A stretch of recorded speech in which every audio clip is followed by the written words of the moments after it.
Hello again, everyone, and welcome to another edition of Hall County Sports Television. I'm your host, Gary Glenn. Well, our local team's coming off of spring break just this past week, and a lot of them didn't play.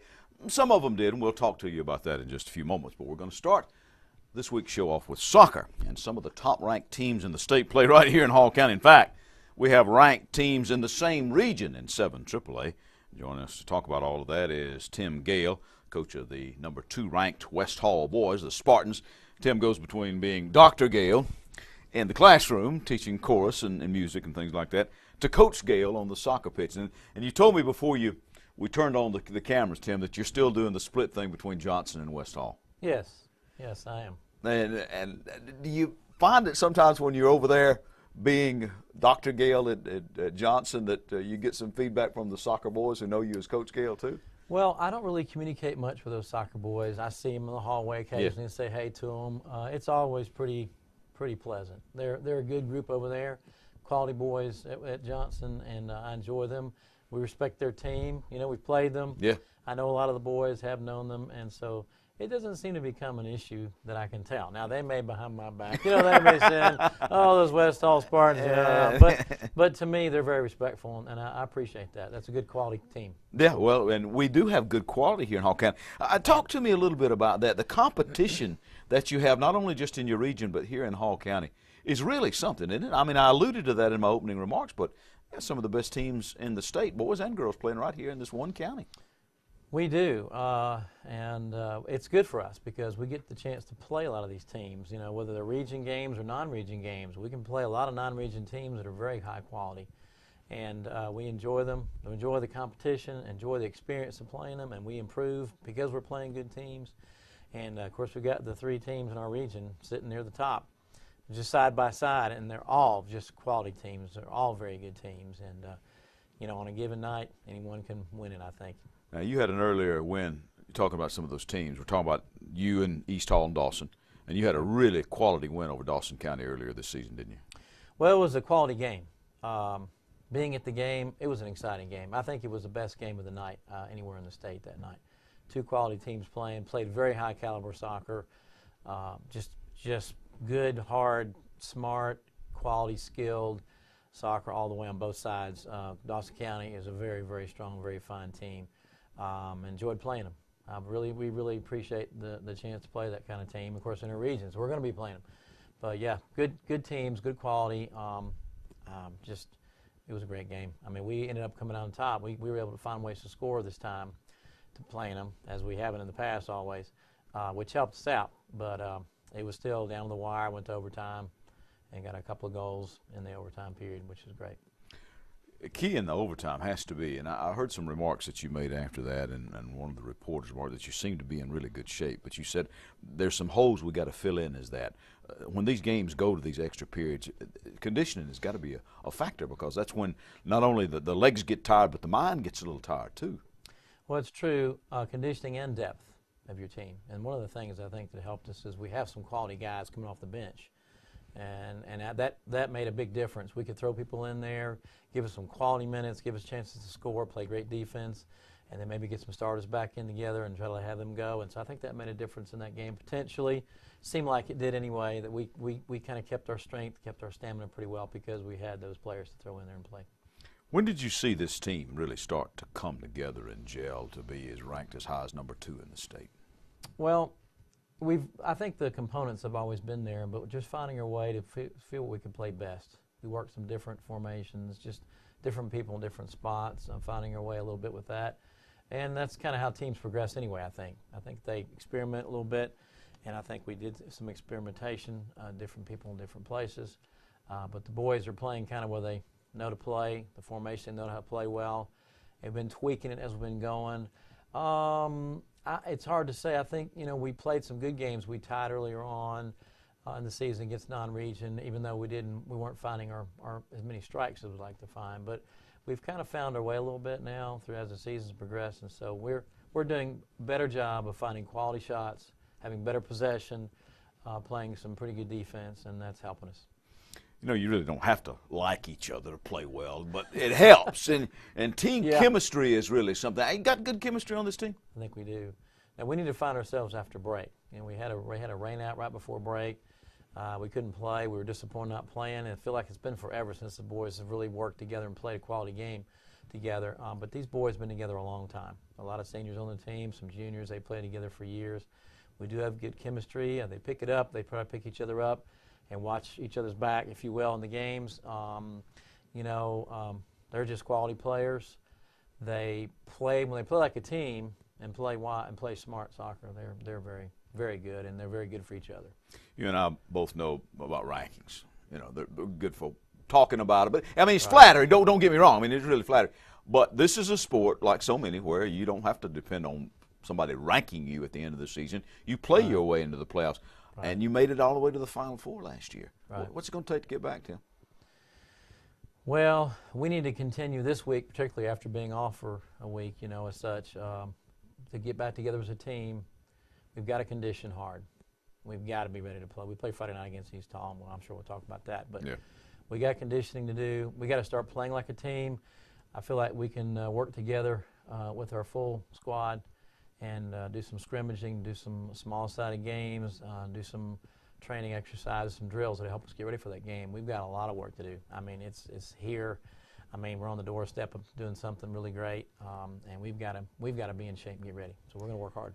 Well, you anticipated me, sir. East Hall, not just a rival game, but a region game, one that's really, really big as far as seedings and all of that stuff.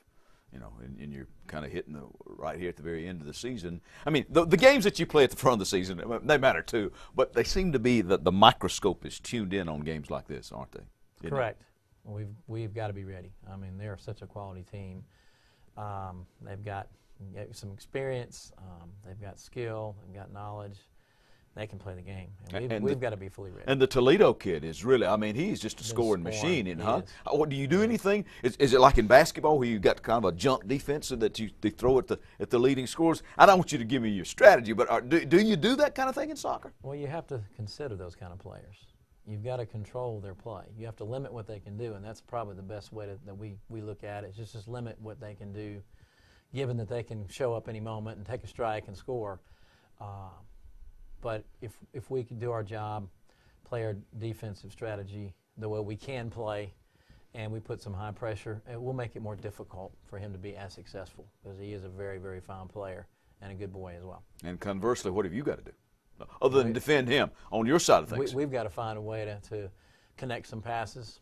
We've got to connect from back to front. We've got to be strong in the midfield.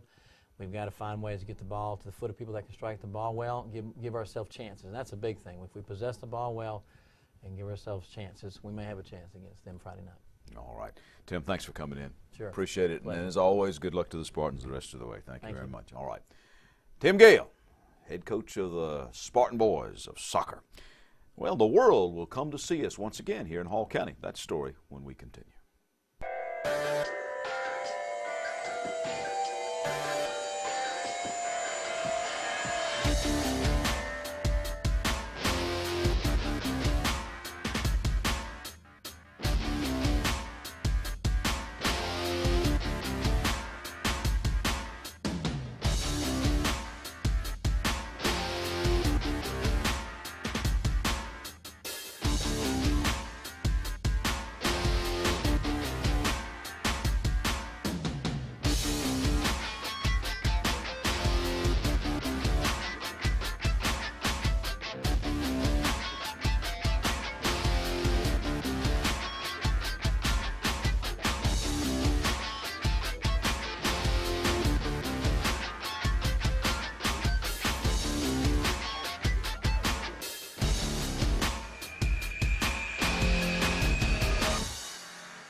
We're back. I'm Gary Glenn, and this is Hall County Sports. Now, the Lake Lanier Olympic venue continues to be used for what it was designed for, the rowing and paddling competitions. In fact, just a few weeks ago, had a big regatta over there. And on this very show, a couple of weeks ago, you may remember, we announced that the venue had snagged a major championship, the Dragon Boat Whirls.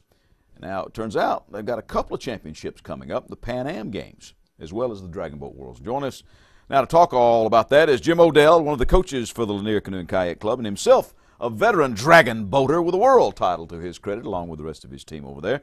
Jim, thanks for taking time out to be with us. My pleasure, Gary. Thank you for having me. Understand you just got through with a big camp, paddling camp down in Florida. That was for primarily our bantam and our junior athletes at Lanier Canoe and Kayak Club. We took them down to the Homosassa River and spanked them pretty hard for a week. What's the purpose about going out of the area for doing that? Just to kind of get away and focus in on it, kind of like a boot camp kind of thing? Yes, that is entirely accurate. We were able to get on the water 3 times a day. It's very focused training, both on and off the water, and gets them out of the home environment where all the electronics are and everything else. So it really gives them a chance to focus for an entire week. Yeah, I tell the kids, I said, now you really can live without that cell phone for a few minutes at a time. Believe me, I have actually done that, Sometimes they don't seem to believe that. But we got you on the show mainly to talk about this since you're a dragon boater. And the Dragon Boat Worlds coming in 2018? Yes, sir. Take me through the process of getting something like a world championship. How does that happen? First of all, you have to put in a bid package, and Morgan worked very hard on this bid package. I was involved with some of it. The bid package entails everything, what the community has to offer, the venue, the race course itself, how well established is it? Do you have the proper facilities to hold something like this? Is really what it boils down to. How many hotel rooms, what the weather conditions will be like. So that gets submitted to the International Canoe Federation. The International Canoe Federation takes all of the bids for a particular year. They have a committee. They hash out in their committee. And then they usually come back with 1 or 2, maybe even 3 finalists. And I know they really wanted it in the USA in 2018, so we kind of had a heads up on that. Another city that put in for is Long Beach, California. Long Beach has excellent paddling conditions. They don't have a race course. So they've got a very large dragon boating community. Ours is relatively small, but our paddling community is overall pretty large in the area. The thing that gave us the nod is the International Canoe Federation making a direct impact to all these former Olympic sites.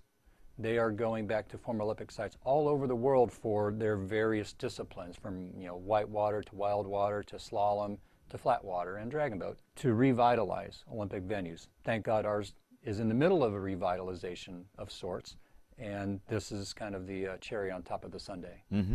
Personally, how did you get involved in something like dragon? I know we've talked before, and the '96 Olympic Games was a spur to you to get involved in the discipline overall. But what attracted you to dragon boat, and how did you get there? Because it's a funny kind of thing, isn't it, huh? It is. It is the second most popular participation sport in the world behind soccer.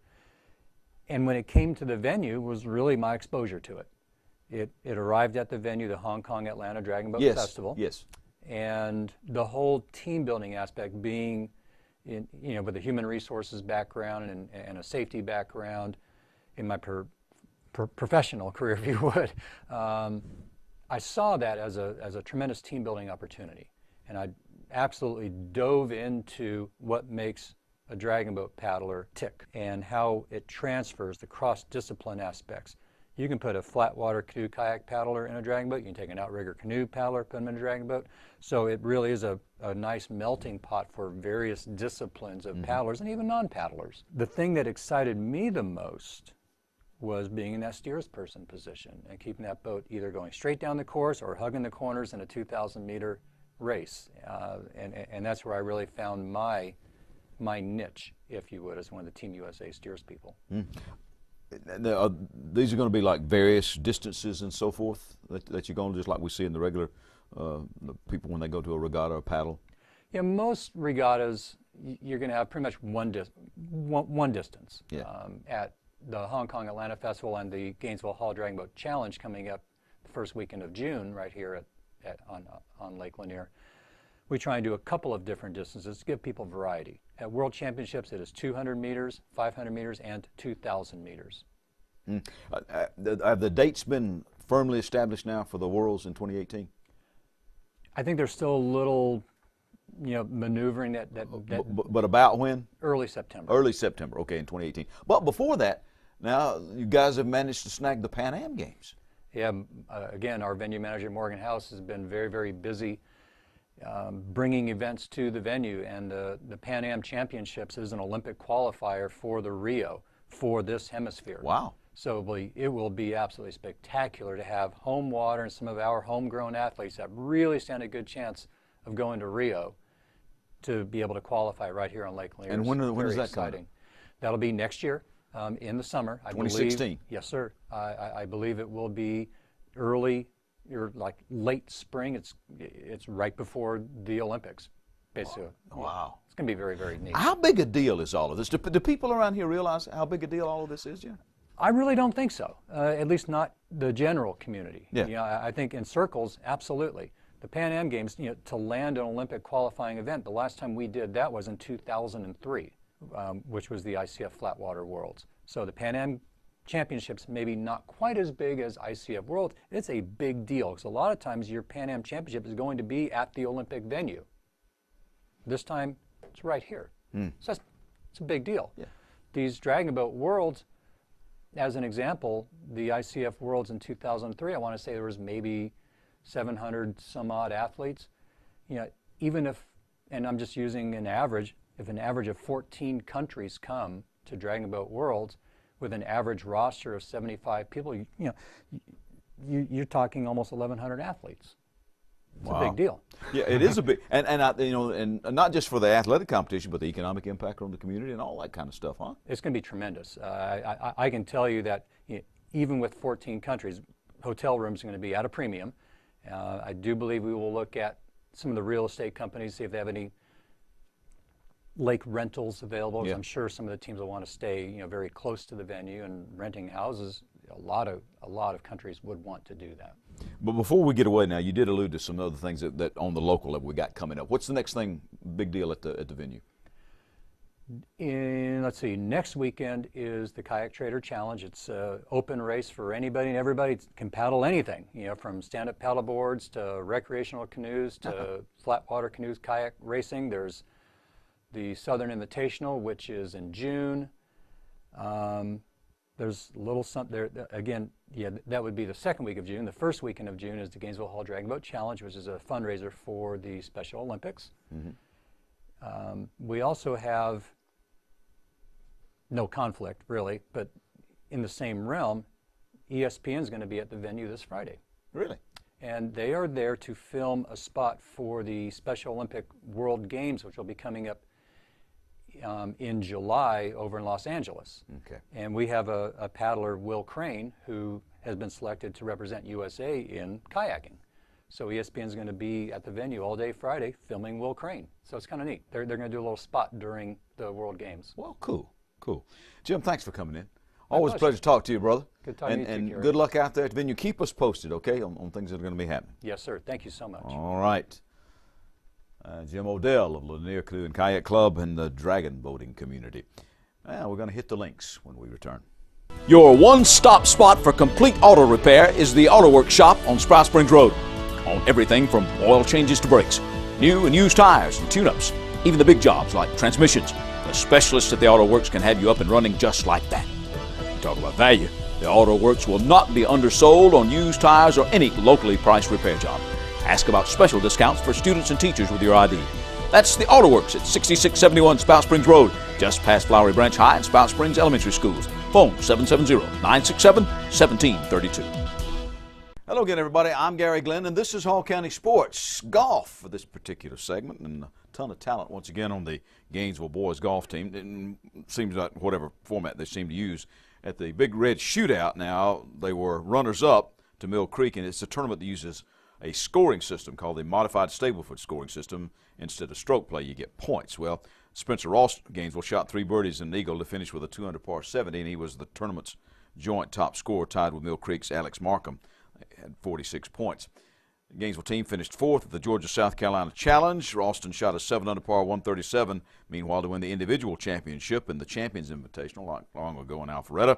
Red Elephant second in there, a couple of strokes behind Westminster.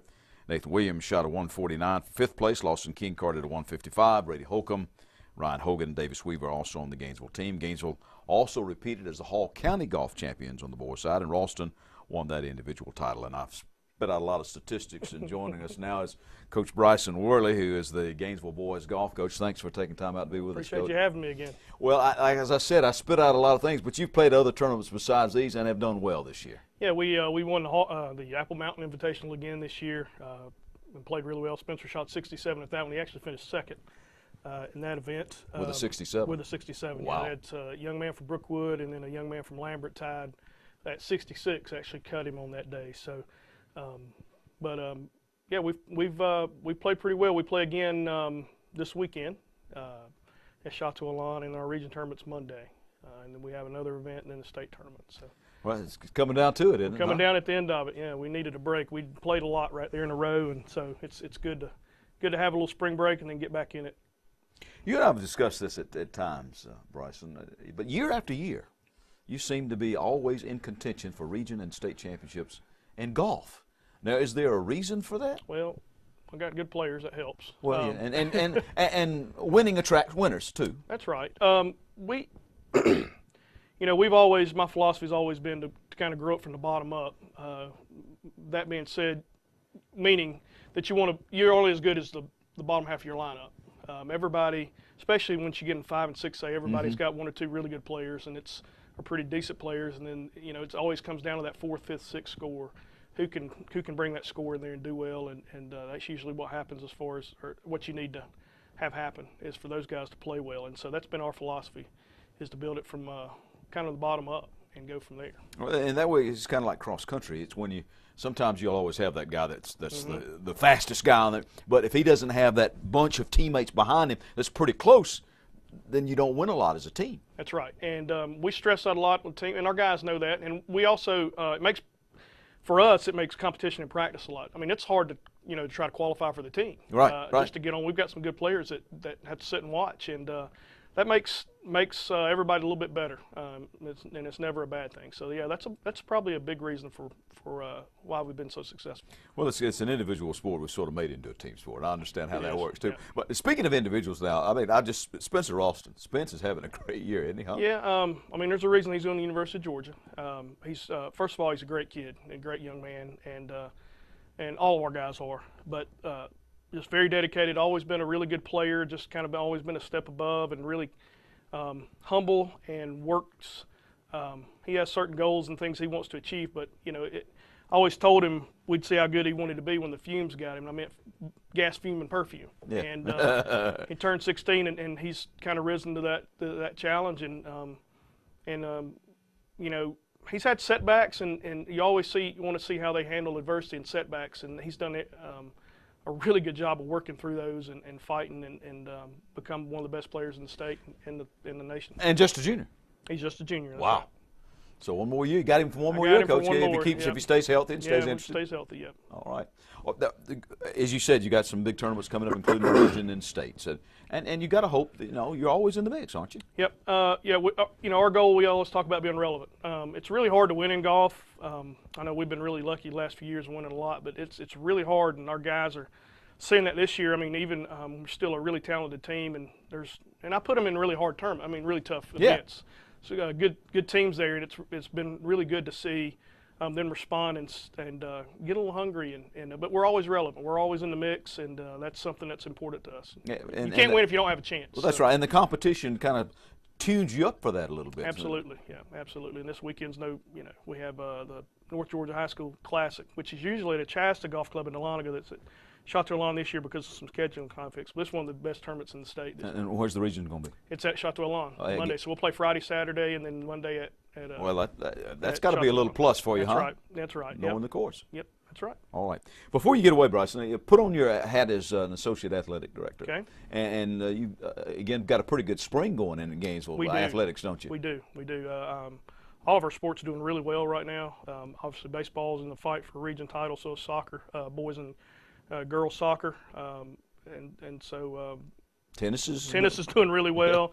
Lacrosse is they're playing a non-region schedule right now, but our boys lacrosse team's doing really well, and so track and field's doing well. We've got a lot of girls out doing really well, and guys, like I said, Hunter, they had a very successful Hall County championship. So And I know they're getting geared up, getting into the end of their year. So it's pretty special to watch. We've had a pretty good run of pole vaulters at Gainesville High School. Yes, so it's pretty good to see another one come out of there.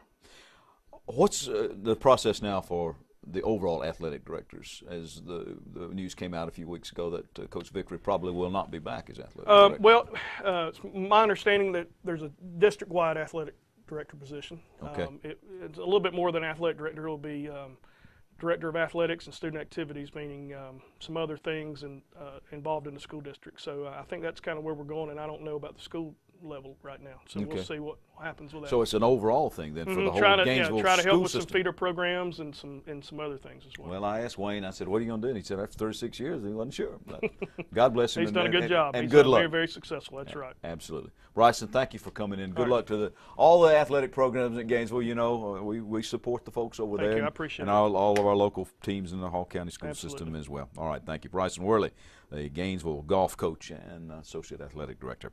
Well, some teams actually did play during the spring break. The baseball teams did. I'm back with that story in just a moment.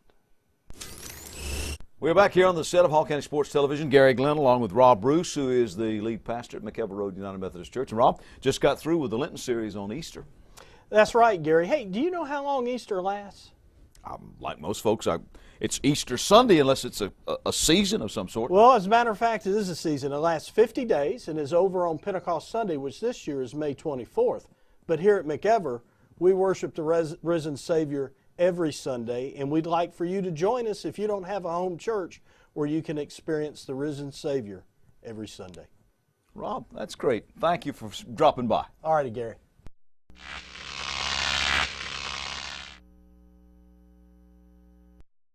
We're back. I'm Gary Glenn, Hall County Sports, and we concentrate on baseball for our closing segment this week. About last week's baseball. Now, you may remember that we told you on last week's show about Caleb Whittington's win for Gainesville over Loganville. Times reporting he scattered 3 hits, struck out 10 before giving way to Mikey Gonzalez in the Red Elephants' 7-5 win in the rematch with Loganville after the Red Devils had beaten them the game before. In that game, Caleb also reached base all 4 times with 2 walks, being hit by a pitch and smacking a 2-run homer. Gainesville then beat Windermere 7-1. Harrison Stiles went the distance, allowing 4 hits and striking out 3 to get the win. Michael Curry had a couple of hits and an RBI, and Anthony Carrera added 2 more hits, and Whittington smacked another 2-run home run in the first inning. Jonathan Geddes had a double and a pair of RBI for the Crimson Herd. Geddes then pitched through a blister on his hand and hit 2 out, a solo shot and a 2-run homer as Gainesville swept Winder, this one 7-0 Gainesville, and he got the win, giving up 2 hits and striking out 10 before giving it up to Gonzalez, who closed it out again, pitching the last 2 innings. Whittington doubled and scored, and Carrera had a couple of singles. Curry hit a 2-run homer to close out the scoring. Flowery Branch's Derek Eater gave up 3 hits in 5 innings and fanned 6 as the Falcons thumped Clark Central 10-0. Jonathan Hughes and Trey Groves each had 2 hits and a pair of RBI for the Branch. Stephen Skeggs also added 2 hits and an RBI, and Mark Kilcoyne contributed a double and an RBI. Despite Andrew Nolt going 3 for 4 with a triple and 2 driven in, though, the Branch lost to Salem 12-7. And the Branch and Gainesville have some head-to-heads coming up, and that really should be interesting. Well, in tennis, it's region tournament time this week, and we'll have more on the results of that on next week's show. And I'll remind you again that it's time to sign up for the annual Globetrot 5K, which will start at 8:30 p.m. That's going to be a night race, or if you would rather, the 1-mile fun run, which will start at 8. That date is Friday, May the 15th of this year. Plenty of time to get in some training there and sign up. The location, the University of North Georgia's Gainesville campus. If you want more to register online, you can go to runsignup.com/racegroups/8211. Again, that's runsignup.com/racegroups/8211. And that's our show for this week. Join us next week right here for more Hall County Sports. I'm Gary Glenn.